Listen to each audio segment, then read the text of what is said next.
Salut à tous, bienvenue dans ce nouvel épisode du podcast Devenir Triathlète X Open Tri et aujourd'hui focus sur une discipline cousine du triathlon, le swimrun. Et pour ça, on a la chance de recevoir Mathieu et Vincent, deux spécialistes du sujet, de pratiquants passionnés, qui en plus d'être des sportifs aguerris, puisque Mathieu est allé jusqu'à un podium au championnat du monde au Tilleux, ils sont aussi les hôtes du podcast L'Instant Swimrun qui creuse tous les aspects de cette discipline. Alors aujourd'hui, ensemble, on va découvrir un sport à la fois très unique mais très accessible pour les triathlètes.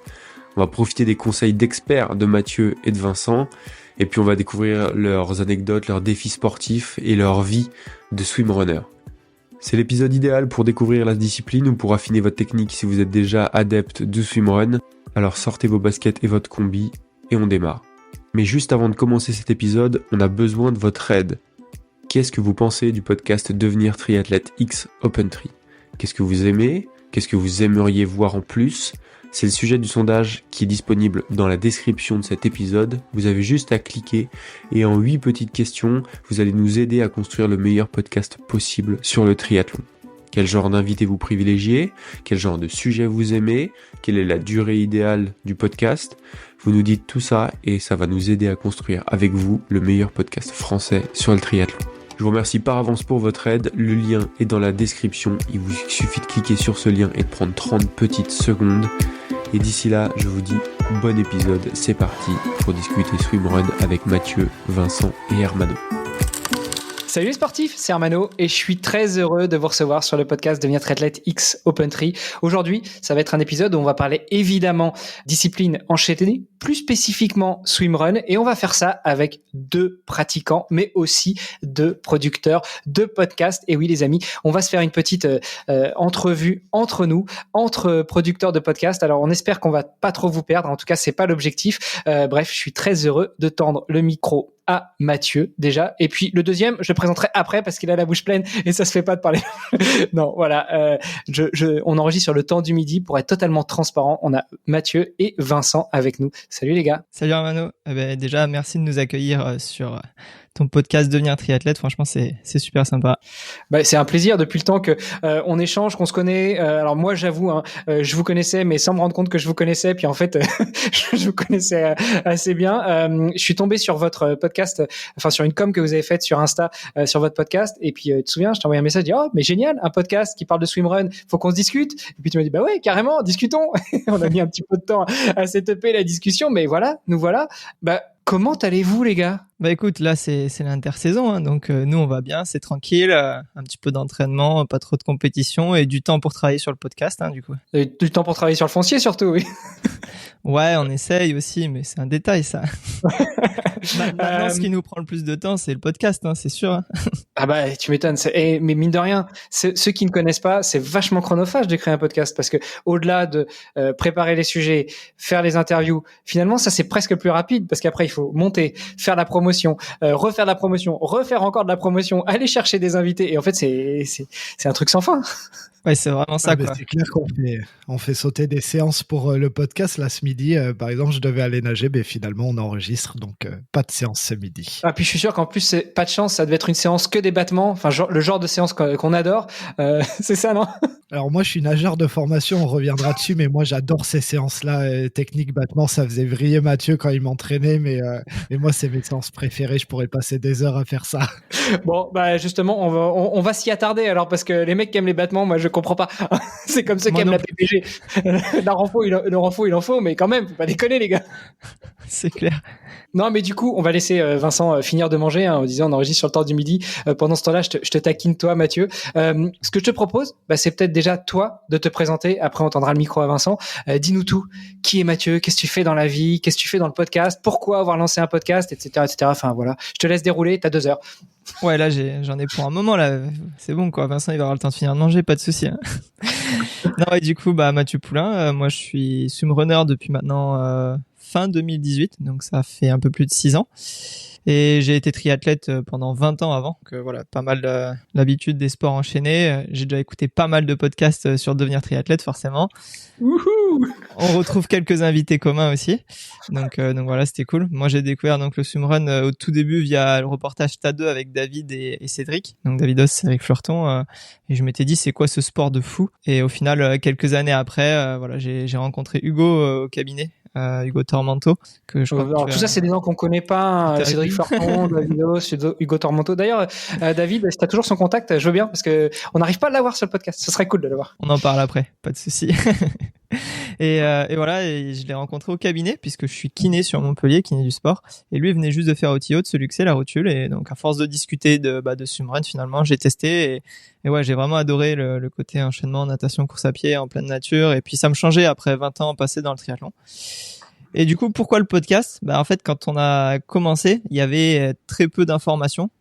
Même si quand même il y avait le forum Swimrun France qui était bien détaillé avec leur site qui est tenu par Jean-Marie Gay et François-Xavier Elie. Ça permettait déjà d'avoir quelques infos. D'ailleurs, j'avais regardé un peu tout ce qui était testing, matos et notamment combinaison, et je m'étais acheté une combinaison manche longue. Grosse erreur, puisque du coup j'ai enlevé la combi une fois sur ma deuxième course. Ça faisait voilà une semaine après la première, et je vous déconseille parce que pour la remettre, j'ai passé 5 minutes. Je courais avec ma copine, elle a pété un câble à côté. Donc voilà, pas mal d'erreurs sur les premières courses. Et au final, on s'est dit avec Vincent, vas-y, ça serait sympa de lancer quelque chose où au début, on pourrait faire des sujets sur le matériel, sur comment en fait devenir swimrunner, comment gérer les transitions, quelle plaquette prendre, quelles chaussures prendre. Donc voilà, on s'est lancé comme ça, puis on y a inclus quelques interviews et voilà, maintenant ça fait quoi, 10-11 mois et c'est bien lancé. Voilà, vous avez dépassé la grossesse, le bébé est là. Juste pour faire une petite aparté, parce que c'est vrai que nos auditeurs, même si on parle un peu de swimrun, même si j'aime en parler et que j'essaie d'en parler le plus possible, même si on a reçu Hugo, Cédric, quand on l'avait reçu, il n'était pas encore trop dans le swimrun. Enfin, en tout cas, on n'en parlait pas trop. Donc le swimrun, c'est une discipline enchaînée, comme le triathlon, sauf que à la différence du triathlon où on fait d'abord la natation, après le cyclisme et après la course à pied, sur le swimrun, on enchaîne des portions de natation, de course à pied, de natation. Enfin, ça commence par la course à pied, puis après la natation, etc. C'est des portions qui sont, de par la configuration des endroits où on va le faire, qui sont jamais identiques. Typiquement, si on parle de l'Otilo, en tout cas les championnats du monde qui ont lieu en Suède, là où est née la discipline du swimrun, la plus grande portion en course à pied, si je ne m'abuse, elle doit faire 22 bornes, et la plus petite 1500 ou 2000 mètres, quoi. Voilà. Ou plus petit encore. Bon, voilà, je suis pas encore tout à fait au fait. Peut-être que j'aurai l'occasion de tester ça. Et pareil, en natation, il y a des portions très longues et puis des portions très courtes, et on alterne entre natation et course à pied. Donc, quand tu disais que le néo manche longue, c'était peut-être pas une bonne idée, une des règles du swimrun, c'est qu'on doit arriver avec la même chose, avec le même matériel que celui qu'on a pris quand on est parti. Donc, typiquement, si vous voulez faire un swimrun avec des palmes, pas de souci, mais il faut partir avec les palmes et arriver avec les palmes. La combinaison, c'est pareil. Et dans le matos, j'imagine que t'as pas pris de ciseaux, donc quand t'as viré la combinaison, que t'arrivais pas à la remettre, c'était un peu compliqué de couper les manches à ce moment-là, c'est ça ? Ah ouais, exactement. En fait, c'était le swimrun Côte d'Azur et il y avait eu la tempête pendant toute la nuit. Et en fait, le jour de la course, c'était encore un peu la tempête, il y avait des vagues et à un moment, ils nous disent c'est bon, ça nage plus. Moi, je dis ça nage plus, j'avais trop chaud à courir en combinaison, je connaissais pas encore à cette époque-là, elle était super épaisse, j'enlève tout. Je me dis c'est bon, je suis tranquille. Et puis d'un seul coup, on arrive en fait à un endroit qui était un peu plus abrité et c'est parti les gars, on nage là. Ah ouais, mais non, moi je suis pas prêt quoi. Et alors la combi humide à remettre, moi horrible. Bon, on s'est fait rattraper et tout, vraiment. Hein. Ma copine, elle vrille à côté. Bon voilà, si vous voulez éviter ce genre de situation inconfortable, au-delà d'écouter le podcast Devenir triathlète, où on parle pas tant que ça de swimrun, en tout cas pour l'instant, surtout allez écouter le vôtre. D'ailleurs, tu nous as pas dit le nom. Non mais Mathieu, c'est quoi ce bordel ? C'est vrai, comment j'ai pu oublier ça ? Donc ouais, merci pour la passe décisive. Notre podcast s'appelle l'Instant Swimrun. Et donc on peut le retrouver à la fois sur Instagram, sur Facebook pour les réseaux sociaux, et puis sur toutes les plateformes de podcast. Bon, de toute façon, on remettra ça dans les notes de l'épisode, et puis on invitera les gens encore plus à aller écouter. D'ailleurs, ce serait peut-être, tiens, je m'amuserais peut-être au niveau du montage. Tu me diras quel morceau d'épisode je peux prendre, et puis aller mettre 1 ou 2 teasers, tu vois, à la fin en bonus de l'épisode pour leur donner une idée de ce à quoi ça ressemble et de la bonne humeur que vous partagez, un peu comme moi qui fais le con sur le podcast de devenir triathlète. Bon, Vincent, ça y est, il a fini de manger, donc on va pouvoir lui tendre le micro. Vincent, dis-nous tout. Qui es-tu? Que fais-tu dans la vie? Et puis tiens, je te pose la même question. Pourquoi le podcast? Bonjour à tous. Moi, c'est Vincent Fabre. Donc, alors dans la vie, c'est en changement là, en chamboulement, parce que je suis infirmier anesthésiste de formation. J'ai travaillé à l'hôpital jusqu'à présent pendant 10 ans, et là, je viens de changer pour entrer dans le milieu de l'industrie comme ingénieur d'application. Donc voilà, ça fait 10 jours aujourd'hui. Donc voilà, pas mal de taf avec le podcast à côté, et puis essayer de maintenir un peu le sport et tout. C'est vrai que c'est un peu sport, mais on espère que ça va finir par se caler. Alors, autant ta transition de nageur à swimrunner, je peux la comprendre, mais ta transition d'infirmier anesthésiste à ingénieur d'application, faut que tu m'expliques. Alors nous, on a dans l'industrie, enfin dans le milieu médical, on a des fois des gens qui viennent nous chercher pour notre expertise sur certains produits. Et là, c'est ce qui s'est passé pour ce qu'on appelle les moniteurs, les scopes, ce que vous voyez avec les données, des paramètres vitaux quand vous êtes hospitalisé. Ben voilà, moi je suis en train de devenir spécialiste des scopes pour une marque. Voilà, et donc je serai en charge de former les utilisateurs, donc les infirmiers, les médecins à l'utilisation de ces appareils-là. Voilà la transition. Tu vois, ça me fait super plaisir parce que moi, mon métier, en tout cas depuis quelques années, c'est d'être recruteur, en particulier recruteur tech. Et ça me fait plaisir d'entendre qu'il y a quand même des secteurs où on va chercher des gens qui viennent du métier pour les former et pour assumer des rôles beaucoup plus tech, tu vois. Parce que c'est vrai que le réflexe, quand on cherche un ingénieur d'application, on va chercher quelqu'un qui a une formation d'ingénieur. Mais ça me fait plaisir d'entendre que justement, on va chercher quelqu'un qui vient du métier et qui va pouvoir parler à ses anciens confrères homologues. C'est exactement ce qui est recherché par les sociétés. Alors ils font des mix. Nous, la grosse population d'ingénieurs d'application, ils sont de formation ingénieurs biomédicaux, mais ils essayent de mixer avec ce qu'ils appellent des cliniques, des personnes de terrain qui ont l'habitude d'utiliser leurs produits, parce que, comme tu dis, ça a une portée différente pendant les formations, pendant les démos, d'avoir quelqu'un qui connaît l'utilisation réelle qu'on fait d'un produit, et voilà, ils se sont rendus compte que sur certains marchés, c'était vraiment une plus-value d'avoir ce type de personnes, et en tout cas d'avoir les deux types de population, voilà, que ça nous faisait bien grandir. Donc je suis rentré dans ce contexte-là. Bon, du coup, c'est dommage, plus d'astreinte, plus de nuit, plus de garde, plus d'horaires à la con et un vrai salaire. Oh, dur pour toi. Ouais, c'est dur. Bon, alors, on n'a pas encore toutes les cartes en main, mais il y a quand même des avantages. Il y a des déplacements que j'avais pas. Donc, là où je dormais tous les soirs, sauf les soirs d'astreinte et les soirs de garde à la maison, bon, ben là, il y a quelques soirs où je suis en déplacement. Mais oui, globalement, alors pas à l'heure actuelle, non, mais sur le long terme, ça devrait améliorer nos conditions de vie à ma compagne, ma fille et moi. Ouais, et puis à ton compère de podcast, parce que du coup, ce sera peut-être plus facile aussi de caler les enregistrements, de caler les entraînements aussi. Ça va arranger pas mal de choses dans le monde du podcast et dans le monde du sport. Alors là, c'est pareil, c'est ce qu'on espère, mais c'est vrai que pour le moment, moi je dis c'est un îlot de perte pour un océan de profit. Là, on est en plein dans l'îlot de perte. Là, pour le moment, j'ai 0 temps, je passe ma vie à essayer de gérer des trucs, donc c'est très compliqué, mais j'espère que d'ici 6 mois, 1 an, je serai plus libre, et en effet, on pourra plus s'investir dans le podcast, et je pourrai reprendre le sport comme je l'aime, c'est-à-dire plus souvent que ce que je fais actuellement. Alors justement, tu parles du podcast. Revenons-en. Je te repose la question avant que je te coupe tout à l'heure d'ailleurs. My bad. Pourquoi le podcast? On va voir si vous êtes alignés, si vous avez discuté avant ou si vous partagez la même vision. Par contre, s'il y a un divorce, je suis pas responsable, hein, les gars. Mais pourquoi le podcast? En fait, c'est une décision qu'on a pris tous les deux avec Mathieu, donc normalement on est assez alignés. Moi, ça a été pareil. Alors moi, j'ai commencé le swimrun en 2023, donc beaucoup plus tardivement que Mathieu, et avec un copain, Tom Rallit, qui est très connu dans le monde du swimrun, qui lui a pratiqué depuis déjà bien longtemps. C'est un des pionniers. Il a commencé en 2013, 2014. Donc lui, il avait une grande expérience, mais il avait arrêté depuis un moment. Et en fait, c'est vrai que quand je suis venu le chercher pour aller faire, moi, je voulais faire. Je suis un peu un mec qui aime se mettre des défis, et j'avais entendu parler de l'ultra swimrun du Verdon, et je me suis dit putain, ça serait hyper bien de le faire et tout. Et j'ai regardé, en fait, ça se faisait qu'en binôme. Donc je me suis dit, qui parmi mes connaissances ou mes copains est assez bête pour venir faire ça avec moi? Et le plus bête de tous, c'était Tom Rallit. Et je savais qu'il allait dire oui, quoi. Il adore les défis, il adore qu'on le challenge.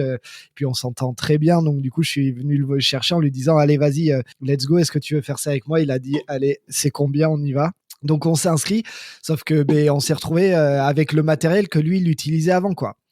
Donc on a bien compris qu'il faisait des choses mieux, donc on a essayé de se renseigner, mais le swimrun c'est difficile, c'est pas comme le triathlon, il y a beaucoup moins de communication et puis il y a beaucoup moins de matériel disponible en magasin, donc voilà, on n'avait pas de testing à part ce qu'ils avaient fait sur Swimrun France, mais bon, ça a commencé à dater un peu aussi, donc voilà, c'était compliqué. Heureusement, Tom a rencontré Mathieu un peu par hasard pendant un stage à Jetmo, et Mathieu qui était en stage avec l'équipe de France jeune de triathlon, et il me dit putain, j'ai rencontré Mathieu Poulain, c'est un mec qui fait du swimrun, il est hyper fort et tout machin, puis surtout il est chez Arc. Et donc il a plein de matos, il connaît plein de trucs, donc viens, on va lui demander on va lui poser plein de questions, quoi. Donc en fait on lui a demandé comment fallait qu'on s'équipe, et voilà, on a fait ça. En fait on s'est dit là ça va parce que c'est quand même une des meilleures marques qu'il y a sur le marché, donc on faisait pas trop d'erreurs, mais on aurait bien aimé avoir un comparatif, pouvoir essayer différentes choses, ou avoir des retours de gens qui avaient essayé différentes choses, et on n'avait pas ça. Donc voilà, on a fait notre saison, on a découvert du matériel petit à petit, et en fait, finalement, cette personne qui nous paraissait un peu inaccessible à la base est devenue notre copain, Mathieu. Et puis en fait, vu qu'il m'entraînait, on discutait beaucoup. Et un jour, on s'est dit putain, mais c'est quand même fou de pas avoir plus de données sur tout le matériel et tout. Et moi, au départ, j'étais parti sur faire des vidéos. J'avais dit voilà, il faut qu'on fasse des vidéos sur quel matériel, des testings matériels, comment est-ce qu'on monte son pool, testing plaquettes et tout machin. Et il m'a dit ouais, laisse tomber, ça va être l'enfer à faire. Viens, on fait un podcast, ça va être facile. Donc on a dit ouais, vas-y, on y va. Et c'est vraiment allé super vite. On a monté le truc. Alors lui s'est beaucoup intéressé comment on le diffusait, quelle plateforme il fallait utiliser, machin. On a tout regardé, puis on s'est dit allez, vas-y, let's go. On enregistre notre premier épisode. On a fait ça, et en fait on avait clairement sous-estimé le temps que ça allait nous prendre. Mais voilà, ça fait bientôt un an là qu'on s'est investi à fond là-dedans, avec les temps qu'on a y accordé. Et je t'avoue que Mathieu est beaucoup plus investi que moi. Je pense que dans un binôme, c'est comme dans un couple, il y en a toujours un qui est plus investi. Là, clairement, c'est lui.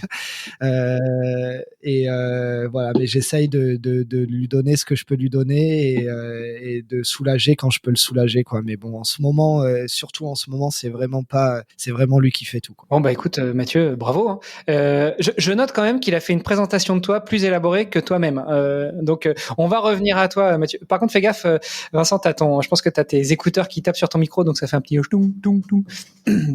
Et c'est pas Mathieu, parce que Mathieu il se met en mute, hein, on le voit. Mais ce qui est marrant d'ailleurs, pour ceux qui regardent la vidéo, vous verrez, il y a Mathieu qui est en boîte de nuit parce que son micro il pop, c'est excellent. Comme ça, tu vois, on fait un petit ping pour les renvoyer vers la vidéo qu'on met sur YouTube, ça ramène du monde sur YouTube. Donc Vincent, on aura compris, toi tu viens du monde de la natation, d'ailleurs on reviendra dessus un petit peu tout à l'heure. Mathieu, toi c'est quoi ton histoire au-delà des 20 ans de triathlon plus des quelques années de swimrun? Donc tu nous as pas dit ton âge, mais comme les femmes on va pas demander, hein, sauf si tu proposes.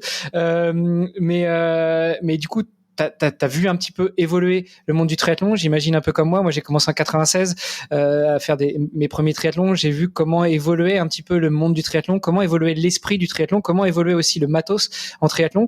Au niveau du swimrun, toi, t'as vu ça comment, t'as vécu ça comment, et puis surtout, quel est ton background avant de faire du triathlon? Est-ce que t'étais coureur, nageur, cycliste?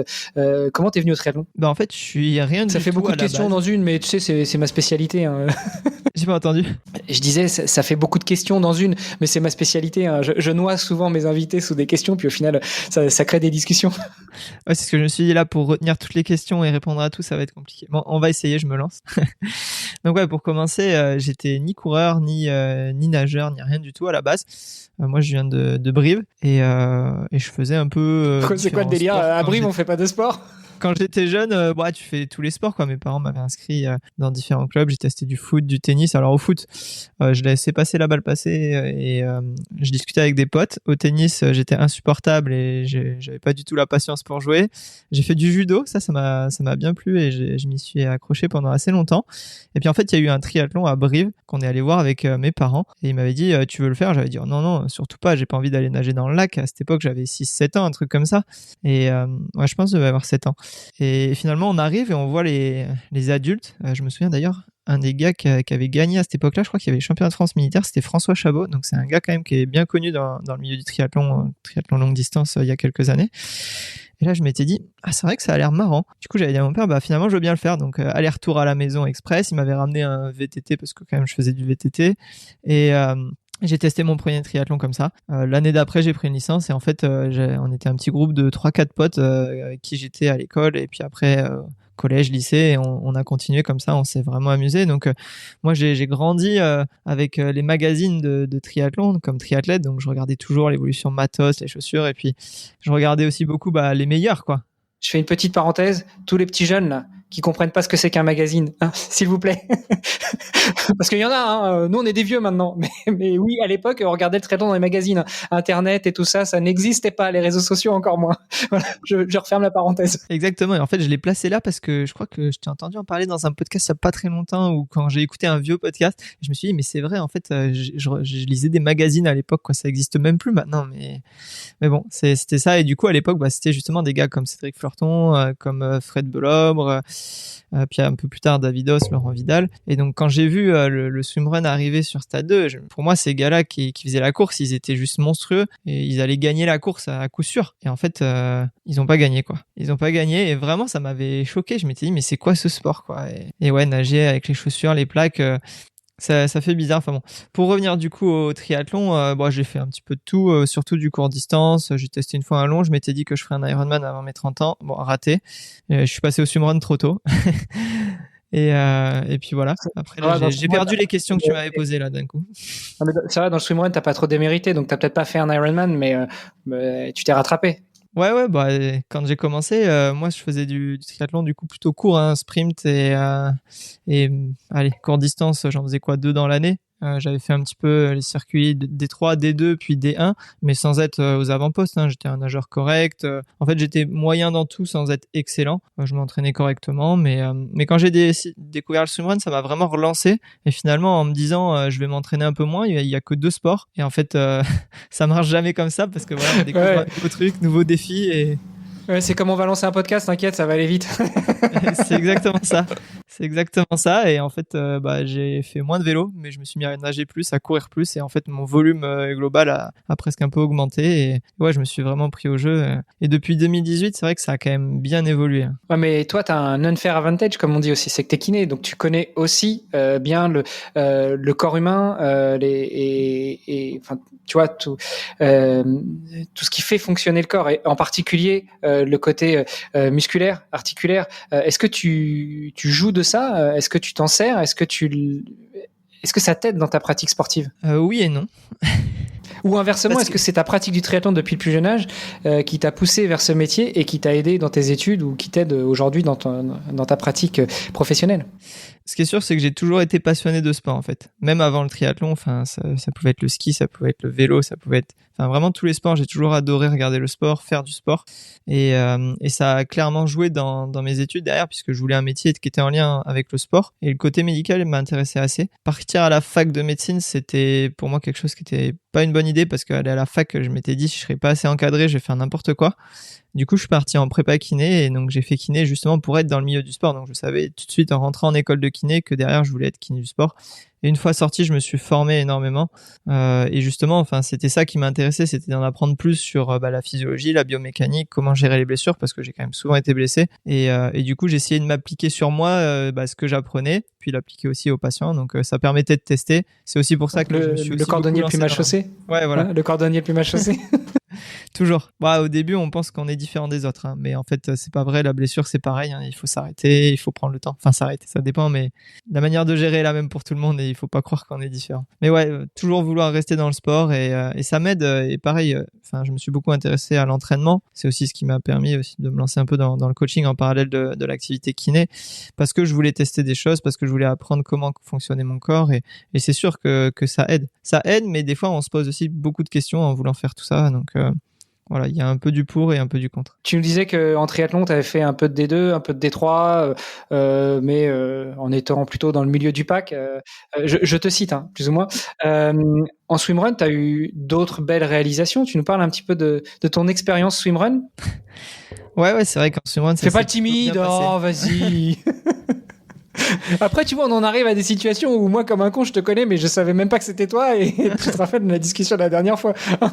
Et en fait, c'est vrai que quand on a commencé le swimrun, on a un peu le syndrome de l'imposteur avec ma compagne parce que on venait du triathlon, on était en plus sur Montpellier, il y a énormément de sportifs qui sont très performants et donc en fait, on se sentait pas du tout fort finalement. Moi, au mieux en D1, je me suis approché du top 40, je crois autour de la 44e place. Voilà, une année peut-être j'ai réussi à faire 5e espoir sur les championnats de France, mais c'était parce que la course était supportée par une D1 et du coup, il y avait pas tous les espoirs présents au départ français. Donc voilà, j'avais un niveau très correct, mais j'étais pas dans les meilleurs. Donc forcément derrière, quand on a commencé, on s'est dit ouais, oui, ok, on a des bons résultats, mais finalement on n'est pas non plus très très fort physiologiquement par rapport à d'autres qu'on connaît avec qui on peut s'entraîner. Donc c'est vrai que j'ai tendance à minimiser un petit peu des fois ce qu'on a fait, mais ouais, assez vite dès 2019, j'ai fait une première manche au Tio avec Hugo, qui lui revenait d'une fracture de la clavicule et en fait c'était pas du tout prévu à la base. Et pour le motiver en rééducation, j'avais dit si tu veux dans 3 mois il y a une manche au Tio, vas-y pour une fois on y va ensemble quoi. Et à l'époque c'était pas le Hugo qu'on connaît maintenant quoi. Il commençait la course à pied, il était aussi assez souvent blessé, et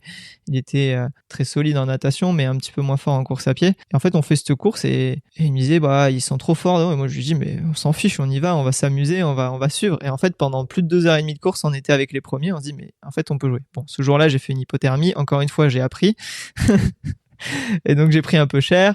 Après de toute façon à l'époque ils étaient quand même un peu meilleurs les Suédois et un peu plus expérimentés.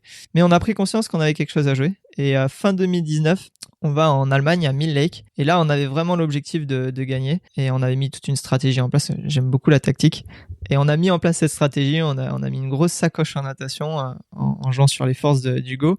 On n'a même pas réussi à les sortir mais ça les a tellement fatigués derrière qu'en fait ils ont sauté en course à pied et voilà on gagne notre première manche au Tio en 2019. Après bah ça s'enchaîne un petit peu. On a fait 3e en 2021 au championnat du monde avec Hugo. Cette année-là moi je me suis fracturé le pied pendant la course donc derrière on a stoppé un peu notre collaboration parce que moi je pouvais plus courir pendant 5 mois. Donc il s'est mis à courir avec Max, le Suédois avec qui il a gagné deux manches au Tio. Pendant Alors ce temps, pour la petite histoire, en plus, l'année où tu te blesses en course, si je ne m'abuse, tu te fais la cheville pendant au Tilo. Alors je sais plus si c'était une manche, si c'était les championnats du monde.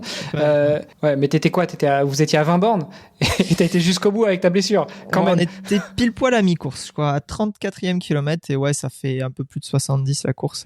Bon, voilà. Mais sur le coup, ça me paraissait être une bonne idée. Je me disais, je sais pas si je reviendrai ici. Donc, je me suis dit, on est encore sur le podium, on va continuer. Et ouais, Hugo avait été solide ce jour-là. Il m'a bien tracté sur la fin de course. Et voilà, quoi. Finir sur le podium, c'était la première fois qu'il y avait un binôme français sur le podium. C'était vraiment un bel accomplissement. Je pense que c'est les plus grosses émotions que j'ai eues parce que, bah, ça a été très, très dur l'avant-course parce qu'il y a eu quelques petits soucis. Puis la course et passer cette ligne d'arrivée ensemble après toutes les galères qu'on avait eues, franchement, c'était fort.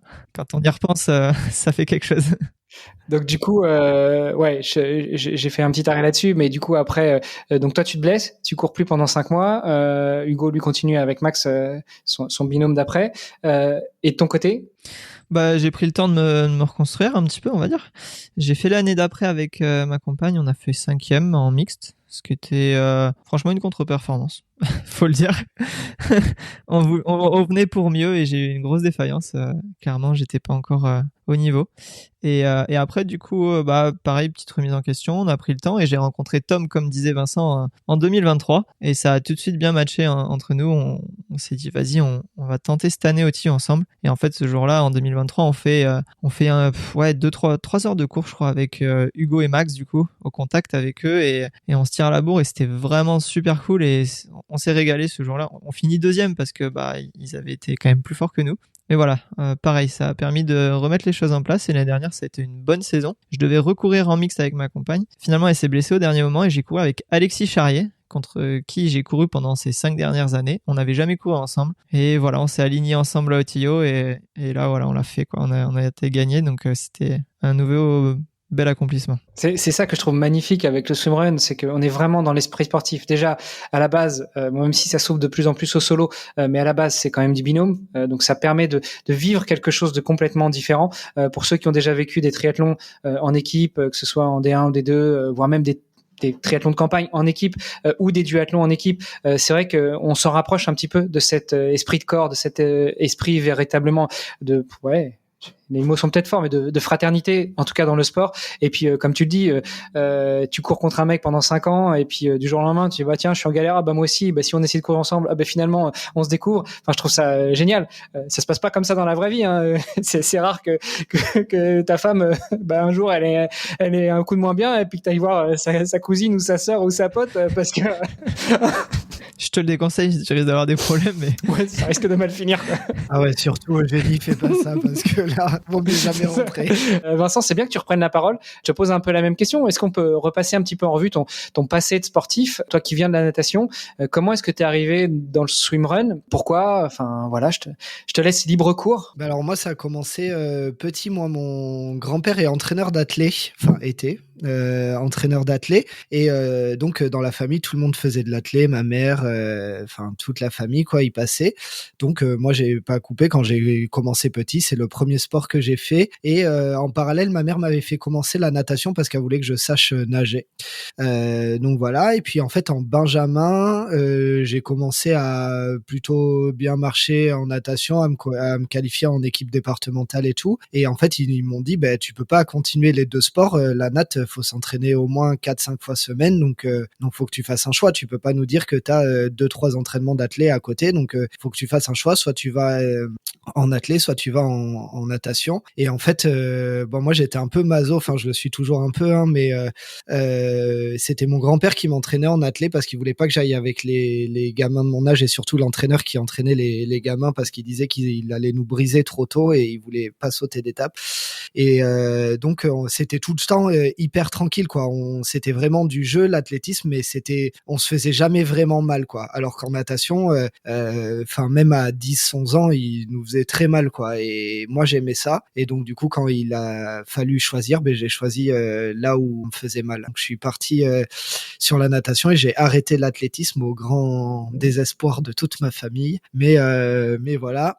Et puis là, ça a commencé. Alors moi, j'ai jamais été excellent. J'ai eu mon petit niveau régional où ça se passait bien, quoi. Mais voilà. Par contre, j'ai toujours été un très gros travailleur. C'est-à-dire qu'à l'entraînement, j'ai toujours aimé beaucoup m'entraîner. Je m'entraînais énormément par rapport au niveau que j'avais. En fait, quand je réalise que je nageais 7-8 fois semaine, alors que j'avais un niveau, je faisais des podiums régionaux, quoi. Tu dis, c'est ridicule. Mais bon, moi, j'aimais ça. Et tiens, d'ailleurs, est-ce que ce serait pas, avec le recul et avec l'expérience que vous avez, et j'en appelle aussi à toi, Mathieu, mais est-ce que ce serait pas peut-être trop, justement? C'est vrai que ça fait quelques années, je trouve qu'on rediscute de l'intérêt du volume versus la qualité. Est-ce qu'il n'y avait pas trop de volume versus la qualité, et que ça a peut-être freiné ta progression à ce moment-là? Alors je sais pas si ça a freiné ma progression. En tout cas, je suis d'accord avec toi sur le fait qu'aujourd'hui, il y a quand même des mecs qui sont penchés sur la question et qui se sont rendus compte que en fait on s'entraînait beaucoup trop en volume très jeune. Et en fait, nous on a un entraîneur à Bordeaux avec qui je m'entends très bien, qui a l'habitude de dire en fait quand vous étiez gamin, vous entraîniez à vous entraîner. C'est-à-dire que on a fait une génération où on était increvable à l'entraînement. On était, moi en natte, pour ceux qui ont des refs, on n'avait pas un entraînement dessous de 6 bornes en 2 heures, et on montait à 8000, 8002, le plus gros, je pense que j'ai fait en 2 heures. Et après, le plus gros entraînement que j'ai fait, moi, il faisait 20 bornes. C'était un samedi matin, on avait bloqué la matinée, on avait fait 20 km. Putain, et tu te rends compte, moi je me souviens en 2009, j'ai fait un stage à Font-Romeu, il y avait l'équipe de France junior de natation. Les mecs en 5 jours, ils ont fait 120 bornes. Bon, bref. Mais c'était un autre monde, hein, parce que mine de rien, 2009, c'était il y a 15 ans. Hein. Enfin, 16 maintenant. Voilà, moi, c'était mes années 2007, 2008, 2009. C'était les années où je marchais où je marchais entre guillemets le plus. C'est là où j'ai eu mon meilleur niveau, où j'ai mes meilleurs résultats. J'avais 17, 18 ans. Et voilà. Et en fait, oui, aujourd'hui, les mecs ont montré qu'il fallait passer plus de temps à faire du qualitatif que du volume. Et aujourd'hui, les jeunes, s'ils passent les 6 bornes, bon, à part en période vraiment de charge et tout, mais sinon, ils ont plein d'entraînements où ils font 3 bornes, 4 bornes. Nous, ça arrivait jamais. Jamais, jamais, jamais, jamais. Donc voilà. Et Tu parlais des refs. D'ailleurs, il y a un chiffre qui tourne quand même pas mal dans le monde du triathlon et du swimrun, c'est la minute aux 100 mètres. T'en étais où? Loin, en haut ou en bas par rapport à tes entraînements? En bas, ouais. Nous, la minute aux 100 mètres, c'est ce qu'on essayait de faire en fin de série. Et en récup. C'était départ toutes les minutes avec 20 secondes de récup. Moi, je sais, je vois bien je vois plein de triathlètes. Bon, ils vont dire, ouais, machin, il se la pète et tout, mais en fait, faut remettre dans le contexte. Moi, c'était mon seul sport, mais je vois bien plein de triathlètes, leur rêve, entre guillemets, enfin, leur objectif, c'est de faire des départs 1:30. On en discutait avec Mathieu. Nous, c'était des récup. On travaillait des allures 200, allure 400, par exemple. On faisait 8 x 50, allure 400. Et la récup, c'était 8 x 100, départ 1:30. C'était pour qu'on redescende pas trop bas, mais qu'on soit quand même dans une zone de confort, quoi. Ouais. Grand bac, bien sûr. Ouais, moi, je me souviens une fois un entraînement à l'époque où je nageais beaucoup, 3 x 5 bornes par semaine. J'avais dû faire un 8 x 100, départ 1:10. Mais punaise, qu'est-ce que ça tape! Et puis, ça fait des années que j'ai plus fait ça. Hein. Enfin, 8 x 100, départ 1:10, c'est très, très solide. Hein. Moi, je suis pas sûr d'avoir été capable de le rentrer un jour ou alors vraiment just, quoi. Nous, le truc, c'était 100 x 100, départ 1:30. C'était celui qui arrivait à rentrer sur 100 x 100. Effectivement, il y avait beaucoup de volume, mais je sais pas s'il y avait la qualité en face, parce que quand t'arrives au 80, même t'arrives au 50e, déjà, je sais pas si t'arrives encore à les compter, mais t'arrives au 50e, mais t'as plus de bras, t'es lactique partout.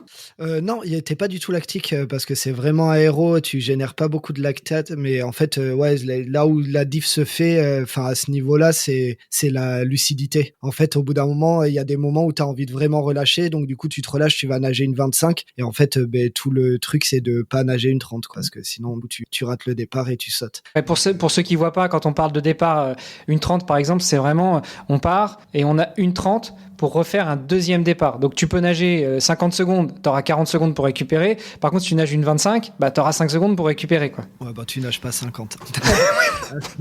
C'était pour illustrer, forcément, on n'est pas tous Léo Marchand.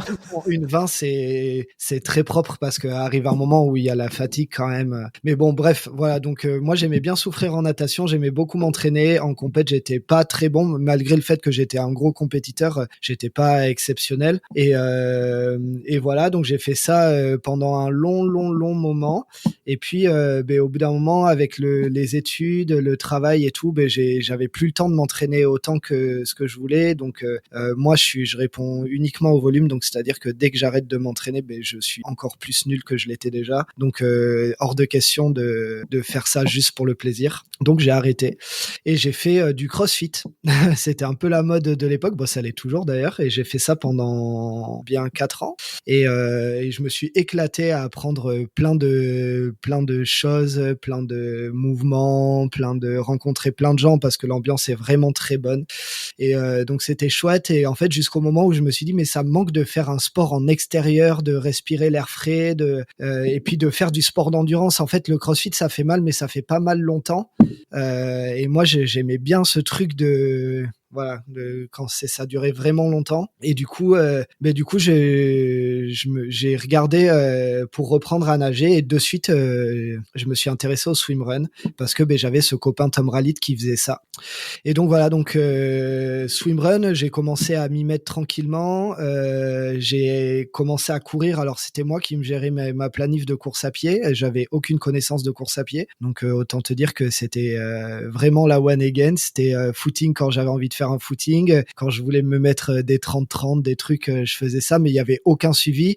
Tom, il pétait les plombs parce que il y avait des semaines où je courais pas parce que je nageais 35 ou 40 bornes dans la semaine, et puis il y avait des semaines où je courais 75 bornes d'un coup parce que j'avais eu du temps pour courir, mais du coup j'avais pas nagé. Et il me disait non, mais en fait faut trouver l'équilibre entre les deux disciplines. Tu peux pas courir une semaine, nager l'autre semaine et rien faire. Enfin, non, mais c'est comme l'épisode que j'ai publié la semaine dernière, un petit jeune qui se prépare pour son premier Ironman. Il disait moi j'avais aucune régularité. Bah si, en fait t'étais régulier dans l'irrégularité. Tu faisais ce que tu voulais comme tu voulais. Mais c'est marrant parce que même avec ton passif de nageur, juste la règle des 80-20, ça te non Ah non, bon, nous on parlait pas de 80-20 en natation. En natation, tu vois, on parlait du truc. Nous, il y avait pas un entraînement sans intensité. Hein. Si t'avais pas enfin nous, ça existait pas. Même quand on était en affûtage, et encore plus pour quelqu'un qui avait l'habitude de faire du volume comme moi, on diminuait très peu le volume. Enfin, parce que si je diminuais trop le volume, je nageais plus comme Axel Raymond. Lui, ils ont essayé avec son ancienne coach de diminuer le volume. En fait, il était nul à chier, donc ils se sont rendus compte qu'il fallait que tout le temps enfin nul à chier. Je m'entends, Axel Raymond. Mais il contre-perfait quoi, et moi c'était exactement pareil. Si tu me dis diminuer le volume en disant ouais il va arriver hyper frais et tout, non, ça allait pas du tout. Donc nous on avait de l'intensité à tous les entraînements. Et donc je connaissais pas du tout cette règle du 80-20. Je m'y suis intéressé en fait parce que je me suis dit c'est toi qui te fais ta planif quand même, il va falloir s'intéresser un peu à ce que font les gens. Donc j'ai lu des choses et tout. Et en fait, voilà, on a fait notre première course avec Tom, donc au Verdon. On est arrivé. Moi, je considère qu'on est arrivé bien préparé. Alors il y avait des choses que j'avais pas du tout anticipées, moi, que je connaissais pas en venant de la natation. C'était l'alimentation et je l'avais clairement sous-estimé. Donc moi, je suis parti. On a fait une course de 6 heures, un tout petit peu plus de 6 heures, et j'étais parti avec 3 ou 4 gels, quoi. Donc forcément, dans la course, il y a des moments où ça va pas, quoi. Notamment dans le kilomètre vertical que tu prends au Verdon, c'était bof. Mais bon, on a puisé dans les réserves et ça s'est passé. Et donc voilà, en fait, on a adoré avec Tom, on avait vraiment passé une super course. Donc en fait, un peu sous l'adrénaline du truc, on s'est inscrit à d'autres courses, et notamment l'Ultra Côte Vermeille, parce qu'on voulait vraiment faire de l'ultra et tout, nous on aimait quand ça a duré longtemps. Et en fait, je suis arrivé à l'Ultra Côte Vermeille, je pense déjà d'une part un peu en surentraînement, parce que en fait, entre les deux, j'ai pas vraiment relâché, et je me suis dit, faut que tu t'augmentes encore ton niveau, en fait, au lieu de me dire, attends, le niveau que t'as, il est correct et on va essayer de surfer sur le truc. Donc en fait, je suis arrivé, j'étais déjà un peu cramé, et deuxième erreur, clairement, Côte Vermeille, il faisait 35 degrés à l'ombre. La course, elle dure 10 heures. Si tu manges pas pendant 10 heures, ça peut pas bien se passer. Et c'est ce qui s'est passé. Et en fait, j'ai passé vraiment, je sais plus combien on a mis, 9 heures quelque chose, je crois. 9 heures en enfer. Mais vraiment, du début à la fin, de la première heure à la dernière minute, j'avais l'impression d'être à l'agonie. Le seul mec qui fait un swimrun pendant 8 heures sous hypoglycémie, quoi. Ah ouais, mais c'était clairement ça, hypoglycémie, surchauffe, tout ce que tu voulais, et déshydratation. J'ai pas pissé pendant je crois 15 heures ou un truc comme ça. Et ouais, j'ai eu mal au foie pendant 4 jours. Non, c'était vraiment, je suis arrivé dans un état catastrophique. Je pense qu'il fallait pas me faire un bilan sanguin à ce moment-là, parce que les mecs, ils m'auraient admis en réanimation, c'est sûr. Et ce qui est marrant, tu vois, voilà, c'est que, comme tu le dis, déjà, comme dit Christophe Camas, mon entraîneur, on est très mauvais coach pour soi-même. Pourtant, comme Mathieu, t'as un background médical quand même. Alors, même si t'étais infirmier anesthésiste, t'as quand même un petit background médical. T'es censé savoir comment ça marche, tes fluides, etc. Ah ben je sais très bien, et encore plus, ce qui allait pas, c'est que Tom, avec qui je courais à l'époque, faisait que me le rabâcher, en fait. Il faisait que me dire, tu manges pas assez, faut que tu t'entraînes à manger à l'entraînement, et en fait, je disais ouais, mais t'inquiète, je m'entraîne et tout, et en fait, j'ai pas du tout suivi ses conseils. Aujourd'hui, quand on en reparle, on en rigole, mais c'est vrai que pendant longtemps, ça a été quand même un sujet d'un peu de discorde entre nous deux. Il m'en voulait de pas l'avoir écouté, parce que lui, dis-toi que si moi j'ai passé 9 heures en enfer, lui c'était pareil, et voire pire, parce que lui il a dû me traîner pendant 9 heures, quoi. Et quand tu traînes 70 kilos, c'est pas sympa, quoi. Surtout quand tu lui as donné les cartes en main avant pour pas le traîner, quoi. Donc voilà, il a fallu qu'on crève l'abcès après, mais c'est vrai que ça a été l'énorme problème de ça. Et en fait, malgré ça, je voulais quand même continuer. Et j'ai appris qu'il y avait un pote de Mathieu, Thomas Desfins, qui lançait des auditions pour trouver un partenaire pour Otilo. Il venait de prendre avec Mathieu, ils avaient gagné la manche Otilo à Engadine. Donc il avait pris un slot pour les championnats du monde, sauf que Mathieu courait avec Tom, donc Thomas avait pas de partenaire. Et donc Mathieu, il t'a échangé un Tom contre un Tom. Ouais. Exactement. Et donc moi j'ai dit à Thomas, je suis ultra chaud et tout. Alors bon, après m'avoir fait passer un entretien d'embauche, j'ai été recruté. S'être assuré que tu savais maintenant manger et boire et que tu savais ce qu'il y avait dans chaque bar, quel était le niveau de glucides, etc. Alors là, Mathieu Poulain n'y est pas pour rien parce que du coup, c'est à peine un mois avant. Du coup, Thomas m'a dit OK, je pars avec toi. Si, je crois que c'était un mois ou 6 semaines max. C'était 6 semaines parce que c'était 6 semaines.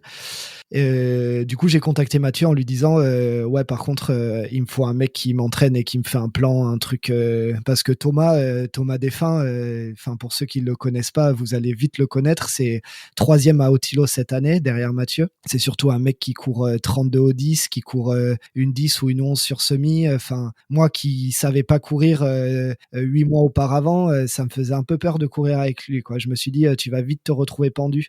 Donc, t'as plutôt intérêt à arriver avec toutes les cartes en main.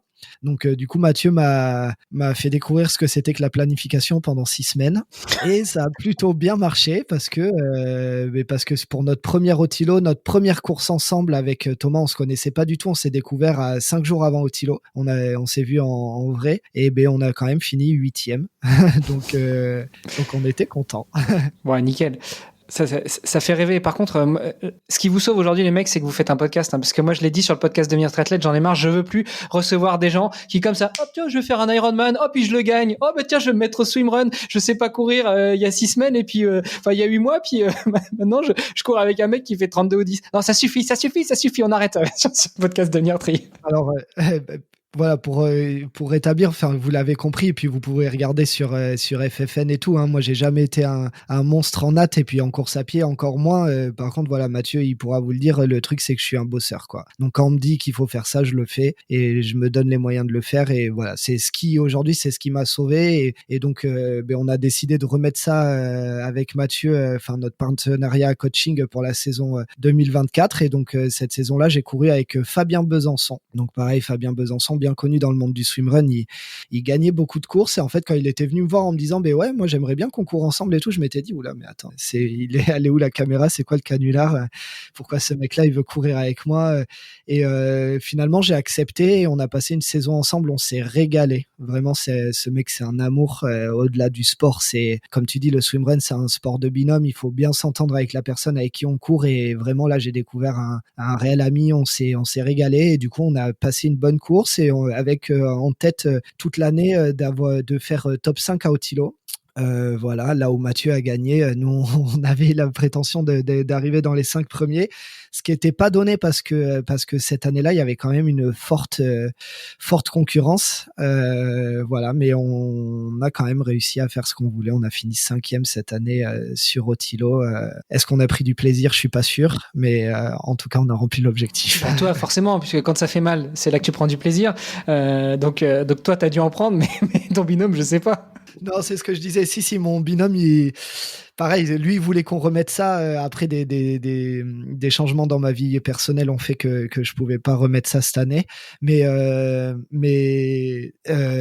c'est une course très dure au Otilo, vraiment. Cette année, les conditions, c'était très difficile avec la pluie, le froid et tout. Et là où l'année d'avant, il y avait quand même des moments où j'avais levé la tête et je m'étais dit, putain, je passe vraiment un bon moment, c'est chouette et tout, je suis content d'être là. Là, cette année, j'ai pas vraiment de souvenir de m'être dit ça. Donc, ça a aussi marqué le fait que j'avais besoin de faire une petite pause sur ces grosses courses-là, en tout cas. Bon, donc 2025, tu ne seras pas à Otilo normalement? 2025, je ne serai pas à Otilo, c'est sûr, parce que quoi qu'il arrive, j'aurai jamais le volume pour pouvoir courir une course comme ça. Donc je peux pas, c'est un sport de binôme, je peux pas embarquer quelqu'un dans ma chute, mais je serai probablement sur des petites courses de campagne à droite à gauche comme ça pour passer des bons week-ends avec les copains. Bon, si j'arrive à y aller, du coup, c'est peut-être bien, j'aurais peut-être un petit bout de place. Mais encore, hein, moi, mon objectif, si j'y vais avec mon binôme, c'est de finir, de passer la ligne. Très gros plateau annoncé cette année. Hein. Très, très gros plateau annoncé cette année. Je suis content de ne pas avoir un objectif top 5 cette année parce que là, il va vraiment falloir se faire mal, quoi. Vincent, tu nous avais dit que tu devais quitter à 13h. On y est. Est-ce que tu veux clôturer sur ta collab ou on se dit à bientôt? On peut continuer encore un peu si vous voulez. Bah, merci en tout cas pour ces précisions. Du coup, maintenant, vous vous vengez, vous allez interviewer, tendre le micro à plein d'autres swimrunners et swimrunneuses. Depuis 10-11 mois que le podcast existe. Pour revenir un petit peu sur le sujet du podcast, qu'est-ce que vous en avez appris, retiré, et pas que sur l'aspect sportif, hein, parce que j'imagine que c'est une bonne excuse, comme sur le podcast de Devenir Triathlète, pour aller rencontrer tout un paquet de gens qui, bon, pour vous, qui sont pas inaccessibles, mais auxquels on pense pas forcément. Enfin, qu'est-ce que vous en avez retiré de ces 11 mois d'expérience du podcast Instant Swimrun? Que ça prend du temps. Je pense que c'est la première chose. Non, vraiment, ça prend énormément de temps, mais le jeu en vaut la chandelle. On a beaucoup de bons retours des gens, mais pas des retours en mode ouais, vous êtes sympa, c'est cool. Des retours en mode ce que vous avez fait, ça nous a aidé. Et en fait, nous, c'était ça à la base qu'on voulait vraiment instaurer. On voulait on voulait créer le podcast pour que ça aide les gens à pas reproduire nos erreurs, ou les erreurs qui sont communément produites. Et en fait, en ça, oui, on a eu des retours sur les courses et tout de gens qui sont venus nous voir en nous disant ouais, vraiment tel épisode ça nous a aidé. C'est vrai que je faisais ça jusqu'à présent et j'arrivais pas à trouver la solution pour plus le faire. Et ben grâce à votre podcast, j'ai trouvé la solution. Voilà, c'est les meilleurs retours que je puisse avoir, au-delà du fait de ah ouais, c'était sympa, cette blague elle était drôle et tout, mais c'était aider les gens, c'était vraiment le but premier du podcast, et je pense que en 11 mois on a réussi. Ouais, c'est peut-être pour ça qu'on s'entend bien finalement, parce que c'est aussi notre objectif sur Devenir Triathlète. Après, je sais pas où, mais moi il y a jamais personne qui m'a arrêté sur une course ou dans la rue, Devenir Triathlète, ça m'a sauvé la vie. Enfin, en tout cas, la vie de triathlète. Donc si vous avez réussi à faire ça, bravo les gars. Le swimrun, c'est une petite communauté, donc tout le monde se connaît, tu vois. Sur les courses, tu te croises, c'est bon, t'es potes, quoi, en fait. Ah mais oui, c'est sûr. Puis des fois, moi, sur des courses, là, ça nous est arrivé où je parlais avec des copains et tout, et il y avait des gens qui venaient me taper sur l'épaule en me disant « Ah, j'ai entendu ta voix, j'ai reconnu la voix du podcast ». Et donc, si, mais comme dit Mathieu, c'est une toute petite communauté, le swimrun, et puis c'est vraiment une communauté qui est en voie d'expansion. Les gens, ils sont en train de s'équiper et tout, et donc on n'a pas toutes les données que vous avez en triathlon. Donc, en effet, on peut facilement aider les gens parce qu'il y a des gens qui testent des choses mais qui n'ont pas toutes les cartes en main pour trouver la solution, et c'est en ça que le podcast peut les aider, quoi. Ah, pour la petite histoire, j'avais un autre podcast que j'ai repris qui est à nouveau un peu en pause, qui s'appelle Dans les vestiaires. Septembre 2020, j'ai fait mon premier swimrun, c'était aux Gorges de la Loire. Alors pas la version XL, mais vraiment la version la petite version avec mon pote Bertrand Soulier, et j'avais pris mon micro. J'ai pas osé aller interviewer ceux qui avaient gagné la version XL, mais je les avais interviewés après. J'ai jamais publié l'interview, donc j'ai honte, mais je l'ai toujours sur mon ordinateur. C'était Benjamin Dupin et David Pesquet, qui sont passés chez vous d'ailleurs, messieurs. J'ai bien aimé l'interview. Ça date déjà de 2020, tu vois, mon histoire avec le podcast et le swimrun. Bah, tu vois, pour la petite histoire, Ben Dupin et David Pesquet, ils ont vécu un Nautilo très difficile en 2023, eux, parce que David était très très en forme, et Ben a eu pas mal de défaillances. Il a eu une année très très difficile, et comme ça peut arriver sur ces longues courses, t'as rien avec toi, ça marche pas. Et en fait, c'était resté un peu un sujet tabou après leur course, et ils ont décidé de pas courir ensemble sur la saison 2024. Et en fait, nous, on a eu Ben Dupin sur un interview tout seul, et en fait, ça les a réconciliés. En fait, que David, il nous dit, il avait prévu d'aller courir. C'est une petite confession qu'il nous a fait, mais il nous a dit, j'avais prévu d'aller courir, et je me suis dit, je vais mettre le podcast de Ben. Et en fait, il l'a mis, et il est resté assis sur son canapé. Et le podcast de Ben, il dure 2 heures. Hein. Et il est resté assis sur son canapé. Et en fait, dès que le podcast s'est terminé, il l'a appelé, il lui a dit, putain, faut qu'on parle, quoi. En fait, on a été trop cons, on a vécu des trop belles années, on a vécu trop de belles choses pour que ça s'arrête à cause d'une course à la con, quoi. Et du coup, moi, ça m'a énormément touché que David nous dise ça. Je me dis, mais il y a aussi dans ça qu'on a aidé, c'est à reformer des binômes ou à crever l'abcès sur certains points. Et ça, c'était vraiment une belle histoire, quoi. Magnifique, magnifique. Ça me rappelle le podcast que vous avez fait avec Hugo, qui parlait pas de sport, mais qui parlait justement d'amitié. brisé entre guillemets, et ça vous a réconcilié aussi un petit peu, Mathieu, non? Ouais, franchement, ça avait été hyper intéressant et c'est un peu la même chose que ce qui s'est passé là pour Benjamin et David. C'est que depuis la fin de notre collaboration, on avait peu parlé et quand en fait on a eu l'opportunité de faire ce podcast sur l'amitié, donc ça, il s'appelle Friendship, on s'est appelé, on a discuté un petit peu avant pour mettre un peu les choses au clair et dire mais est-ce qu'on le fait quoi en fait? Est-ce qu'on se lance dans ce podcast où il va falloir parler un peu à cœur ouvert? Et en fait, en discutant, on s'est dit allez, vas-y, on le fait. Et quand on y était et qu'on l'a fait, on avait fait en live tous les deux en plus. C'était du présentiel en plus. C'était en présentiel par hasard, parce que j'allais sur Paris pour une formation, donc on s'était tous retrouvés là-bas. Et ouais, ça nous a vraiment fait du bien. Ouais, franchement, c'était top. Donc pour ceux qui l'ont pas écouté, ouais, c'était intéressant. Si j'oublie pas, je mettrai les liens dans les notes de l'épisode. Moi, je l'écoutais juste après mon défi Agrippa, et pour ceux qui connaissent pas l'histoire, je m'en suis un peu ouvert, mais je me suis brouillé avec mon entraîneur de l'époque, et c'est vrai que je me disais, je rêve d'un truc comme ça aussi, parce que finalement, même si on s'est brouillé, je lui en veux pas, voilà. Mais j'ose pas prendre le téléphone et l'appeler. Donc peut-être qu'un jour je le ferai, ou peut-être qu'un jour quelqu'un nous tendra le micro comme ça, ou à l'un ou à l'autre, et puis que ça nous permettra de nous retrouver, de nous réconcilier. Et propose à Solène, du coup, qui est l'hôte du podcast Friendship, de vous inviter. Ça sera une histoire intéressante à raconter. Et puis sinon, tu viens chez nous et tu nous raconteras tout ça. De toute façon, c'est déjà prévu, mais ça marche, avec grand plaisir. Messieurs, il y a tellement de choses que j'aimerais bien voir encore avec vous, mais ça fait presque déjà 1 heure qu'on enregistre. On va peut-être pas trop surcharger les oreilles de nos auditeurs, et puis à la limite, effectivement, on se donnera rendez-vous dans l'instant swimrun pour continuer la discussion. Comme ça, les auditeurs de Devenir Triathlète qui vous connaissent pas, déjà on les invite à venir vous écouter, et puis si en plus ils veulent avoir une voix suave et familière, ils pourront me retrouver sur votre podcast. On planifiera ça. Qu'est-ce que je peux dire comme connerie, c'est dingue, hein. En plus on est entre nous, voilà, donc j'en profite. Mais est-ce qu'il y a d'autres sujets qu'on n'a pas abordés, que vous auriez bien voulu voir ou que vous imaginiez aborder aujourd'hui? Ouais, je sais pas. Je pense que peut-être qu'on aurait pu parler du swimrun de manière plus globale, du développement qui est assez énorme en France, franchement, en ce moment. Et j'espère que ça va continuer comme ça. J'espère que ça va continuer à pousser à l'international.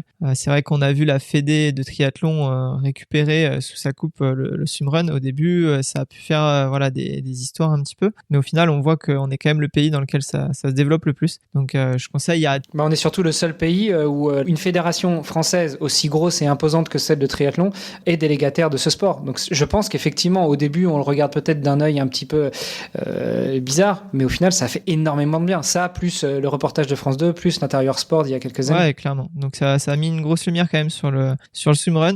Donc je conseille à tous les triathlètes qui veulent devenir swimrunners de venir s'essayer. Tout simplement. Déjà d'écouter votre podcast, puis après de venir essayer. Ouais, vraiment, souvent ce que les gens ont peur de la natation et tout, mais quand vous vous inscrivez à un swimrun, regardez juste la plus longue section de natation. Souvent, elle est beaucoup moins longue que la distance sur Ironman. Nous, on n'a jamais de portion de 3 km 8, quoi. Donc, et puis en plus, vous avez des plaquettes, un pool et tout. Donc ouais, moi, j'invite tout le monde à venir essayer le swimrun. Vous allez voir, l'ambiance, elle est vraiment très conviviale.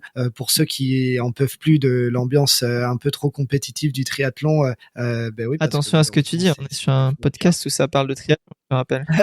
Mais ouais, je pense que les gens qui écoutaient Hermano, il y en a beaucoup qui partagent mon avis. Et n'hésitez pas à venir vous essayer. Là, il n'y a pas besoin d'avoir un vélo à 15 000 € pour performer.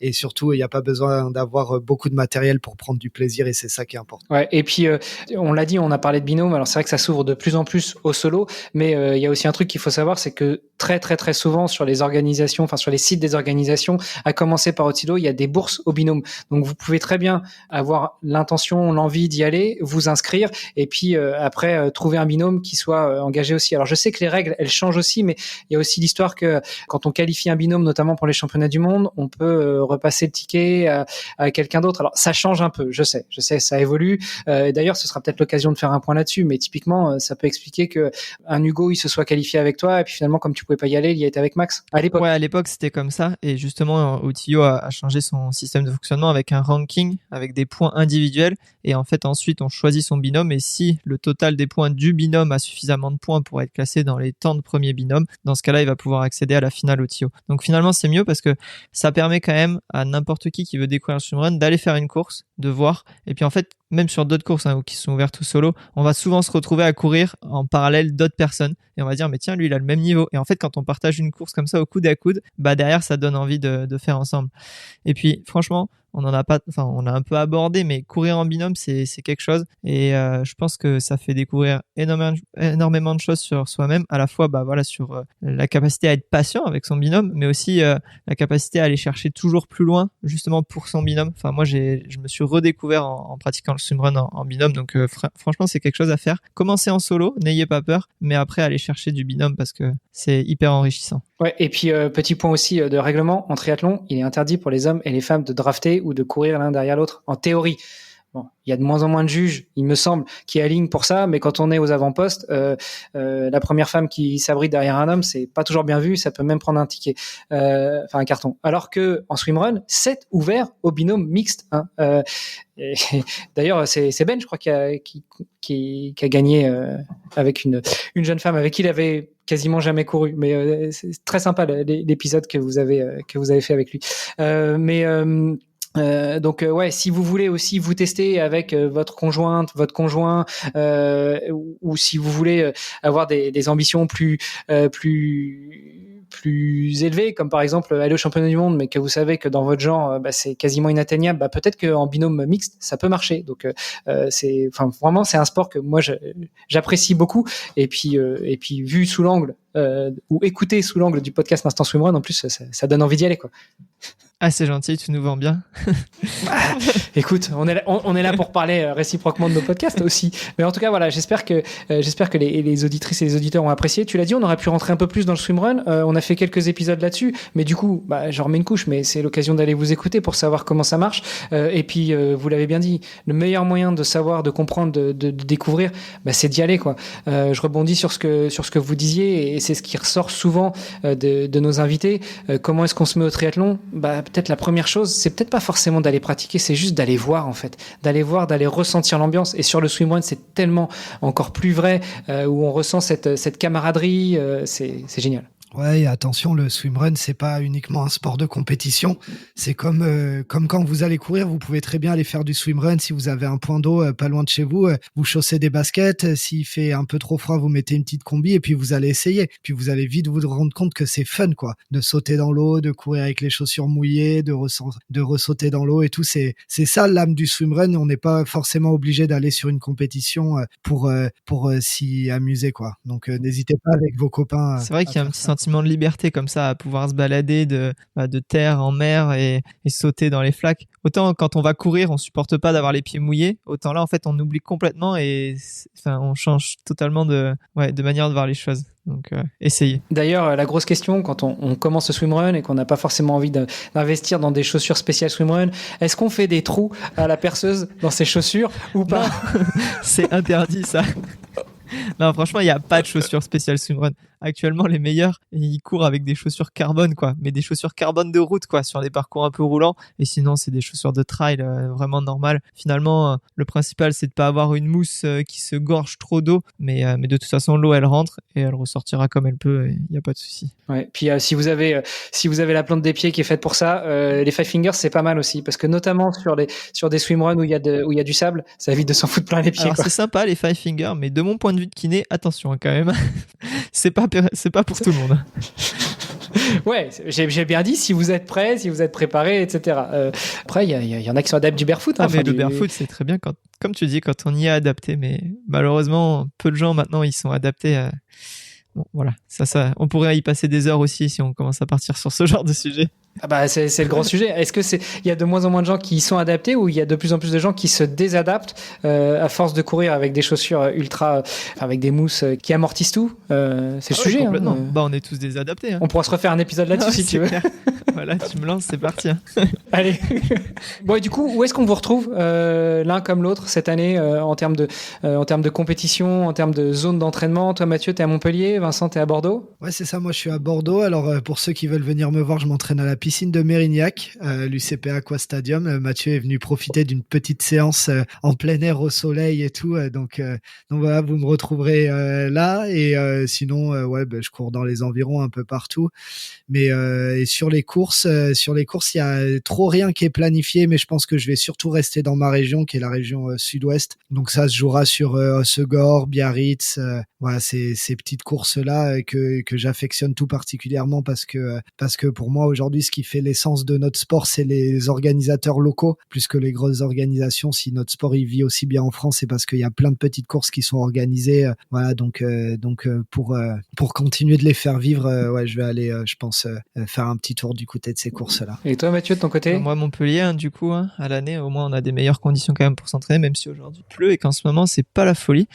Mais ouais, à partir de mars, venez au lac du Crès, c'est un petit lac à côté de Montpellier. Il paye pas de mine comme ça, c'est une petite mare à canard, mais franchement, on y passe des séances de swimrun assez sympas. Donc à partir de mars-avril, vous pouvez venir en profiter. L'avantage, c'est comme il fait quand même assez chaud, on peut attaquer assez tôt le swimrun, sachant que je suis frileux. Donc je sais qu'il y en a qui pratiquent toute l'année, moi c'est pas possible, je suis désolé. Mais bon, même avec une combinaison néo à manches longues, non? Ouais, non, franchement, c'est pas du plaisir quand l'eau est en dessous de 10 degrés, c'est pas possible. T'as le mec qui a été à Otilo en Suède et qui te dit oh je m'entraîne pas quand il fait moins de 10 degrés. Je t'ai pas dit que je m'étais régalé à Otilo. Ouais, il faut souffrir pour être beau. Après, sinon, au niveau des courses, moi, je serai un petit peu partout en France, à l'étranger. Je vais surtout courir sur le circuit France cette année, puisque le championnat de France qui était sur une course avant passe sur un format avec 4 étapes plus une finale, où il faut participer à au moins 2 étapes plus la finale pour être classé. Enfin, on peut être classé en faisant moins, mais voilà, pour avoir une chance de marquer le maximum de points. D'ailleurs, je peux conseiller à tout le monde d'aller se lancer là-dessus. Ça serait un petit circuit assez sympa. Donc ouais, je vais soutenir un petit peu la Fédé là-dessus et m'aligner pas mal sur ces courses-là. Quelques manches au TIO, quelques manches un peu plus locales, des petites courses à côté de la maison aussi, et notamment aussi une grosse course avec l'Ultra Côte Vermeille. À part au TIO, j'ai jamais fait d'autres ultras, et donc là je vais tester ça cette année avec Alexis Charrier justement. Donc ça peut être sympa. Tiens, d'ailleurs, tu parlais tout à l'heure de Engadine. Petit retour vite fait sur Engadine. Est-ce que c'est aussi dur qu'on le dit? Est-ce que c'est pire qu'Otilo? Enfin, pire que l'Otilo en Suède? C'est complètement différent. Moi, c'est pas compliqué. J'ai 2 expériences là-bas. Une fois, j'ai fait une hypothermie et j'ai bâché. C'était avec Hugo en 2020. Retour de Covid, première course, bam, plié. Bon. Et 3 ans après, en 2023, j'ai couru avec Thomas Dauphin et j'ai gagné. Donc là, ça m'a paru incroyable. Mais non, franchement, la course est dure. Les lacs sont assez frais. Ça dépend, ça peut être entre 10 et 14 degrés. Ce qui est plus dur finalement, c'est le dénivelé. Mais c'est une course qui est vraiment magnifique. Enfin, le site, c'est incroyable. Et c'est une course complètement différente d'Otio. Ça reste quand même moins long en temps d'effort. Et c'est toujours pareil, avec une bonne gestion de course, tout passe. Et une bonne alimentation, n'oubliez pas ce que Vincent a dit tout à l'heure. Ouais, et puis je pense que c'est comme Otilo, c'est très climato-dépendant. C'est-à-dire s'il fait beau, et en Suisse des fois il fait beau, hein, on va pas trop bâcher les Suisses non plus, hein, mais s'il fait beau c'est agréable. Par contre, s'il flotte et qu'il fait froid, ça doit être invivable. C'est un peu ça, ouais. C'est un peu ça. Mais franchement, la plupart du temps, on a eu quand même assez beau. Donc franchement, si on tient bien le froid, c'est une course qui passe bien. Le parcours a été légèrement modifié depuis 2-3 ans. Là, il est plus équilibré. Il y a moins d'enchaînement de longues natations qui faisait qu'on se refroidissait énormément. Et moi, c'est ce qui m'avait coûté cette hypothermie. Donc franchement, le parcours actuel est vraiment sympa et je recommande la course. D'ailleurs, Otio a fait un sondage il y a pas longtemps sur leurs réseaux sociaux et c'est la course qui a été plébiscitée comme la plus belle et par leur communauté. Ouais, ça c'est marrant, j'aurais dit Cannes, parce que Cannes a quand même bonne presse aussi. Ouais, mais non, ils se sont fait éliminer par une autre course, je sais plus pourquoi. Après, ils avaient mis en jeu aussi des courses aux États-Unis, et donc après, finalement, bon, c'est aussi dépendant de la masse. Mais je crois que Engadine, en fait, s'est retrouvé en confrontation avec Cannes, et ça s'est joué à 1%. C'est les 2 courses où il y a le plus de monde en général. Ok. Mais là, Mathieu va découvrir l'Ultra Côte Vermeille, et pour le coup, l'Ultra Côte Vermeille est vraiment plus dur qu'Otilo. Bon, on suivra ça. De toute façon, vous allez faire un petit compte-rendu sur votre podcast. Bien évidemment, c'est prévu. J'ai hâte d'entendre Mathieu répondre aux questions de Vincent. C'est demandé depuis tellement longtemps, mais on va se programmer ça parce qu'on interviewe plein de gens, tout niveau confondu, mais c'est vrai qu'on n'a même pas interviewé le champion du monde 2024, quoi. Donc, ouais, c'est bon. Il n'y a rien à rajouter là. il fait le timide. Il va falloir le décoincer, Vincent. Faudrait qu'on, un de ces 4, on arrive à se croiser sur une course. On va faire ça avec les vrais micros en présentiel, tu vois, comme à l'ancienne. Et puis ça va être sympa. Ah, carrément. Et tu viendras nous raconter du coup où est-ce qu'on risque de te croiser cette année. Ouais, écoute, je sais pas. On verra comment est-ce qu'on va planifier ça. Si on fait les choses avec Fergus Leleu, un des anciens invités du podcast, avec qui on essaie d'avancer sur un projet dont j'ai déjà parlé en off à Mathieu, mais je vais pas trop le dévoiler pour l'instant. Et puis si ça marche, je pense qu'on aura l'occasion de se croiser. Au pire, tu sais, Montpellier-Toulouse, c'est pas très loin. Hein. Oui. Un petit coup de canal du midi, et puis en mode swimrun, ça peut marcher. Hein. Ça se tente. Il y a quoi, il y a 250 bornes. Tu montes, tu sors, tu puis de toute façon, toi, tu rodais à ça va. Ouais. Non, mais pour revenir juste sur ce que tu disais tout à l'heure, parce que c'est vrai que on parle d'hypothermie notamment sur un ganning que tu as pu faire. On le rappelle, hein, l'objectif du swimrun, c'est d'alterner la natation et la course à pied, et la course à pied et la natation, etc. Donc effectivement, même si on peut avoir un moment très chaud sur des portions de course à pied qui sont longues, où on est avec une néo manche longue, où on n'a pas forcément les tenues qui sont adaptées aux conditions climatiques du jour, quand on se remet dans l'eau, au début, on a l'impression que ça fait du bien et que ça rafraîchit, mais quand tu passes d'une température extérieure qui est à 20, 25, 30 degrés, puis que tu plonges dans une eau à 15 degrés, tu te refroidis très très très très vite, même en néo. Donc voilà, c'était pour illustrer un petit peu ce dont on parle. Ah ouais, complètement. Moi j'en suis la preuve. C'est vraiment un gros souci pour moi le froid. Mais voilà, justement, il y a des moyens de faire avec et de progresser. Et, on en parle pas mal dans nos différents épisodes puisque c'est un sujet récurrent pour moi. C'est vrai qu'on n'a pas trop parlé justement de ce que je comprends était à la base de votre podcast, c'est-à-dire apporter des informations, apporter du contenu, peut-être aussi faire un peu de test de matos, etc.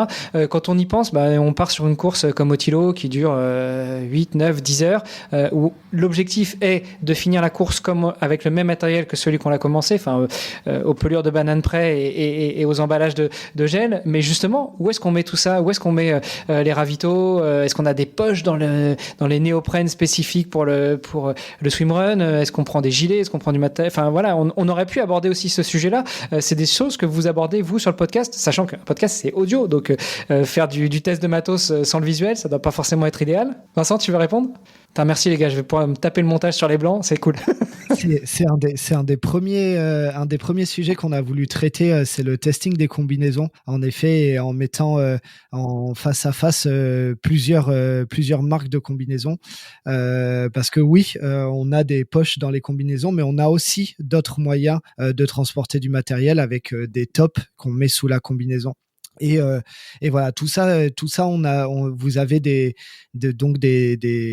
un épisode de testing sur ça. On a un épisode de testing sur les pool boys. Vous savez, que vous mettez entre les jambes pour permettre à vos jambes de flotter. On a un épisode de testing sur les plaquettes également, parce que même si c'est pour certains, on se dit une paire de plaquettes, c'est une paire de plaquettes. En fait, quand on la porte pendant 10 km, on va se rendre compte qu'il y a des paires de plaquettes qui sont adaptées pour nous et d'autres moins.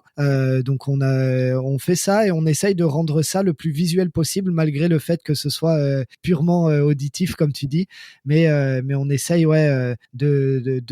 d'apporter notre expertise à nous, alors surtout l'expertise de Mathieu parce que c'est lui qui a des années dans le swimrun, mais aussi l'expertise d'autres personnes. C'est pour ça aussi qu'on fait intervenir beaucoup de monde, parce que on a tous testé plein de choses et je pense qu'on se nourrit de l'expérience de chacun, peu importe le niveau. Encore une fois, c'est vraiment il y en a qui ont peut-être jamais fait de podium sur World Series, mais par contre qui font du swimrun depuis 10 ans et qui ont testé encore plus de choses que Mathieu. Donc ces gens-là aussi, on leur donne la parole, et je pense que c'est la force de notre podcast par rapport à certains podcasts qui sont un peu élitistes. Alors je parle pas du tout du tien, mais c'est vrai qu'il y a des podcasts dans lesquels on n'a que l'élite du sport en général, et je trouve ça dommage. Je trouve que c'est intéressant aussi d'avoir la vision des gens qui sont plus amateurs mais pas inexpérimentés. Attention à pas confondre. Merci.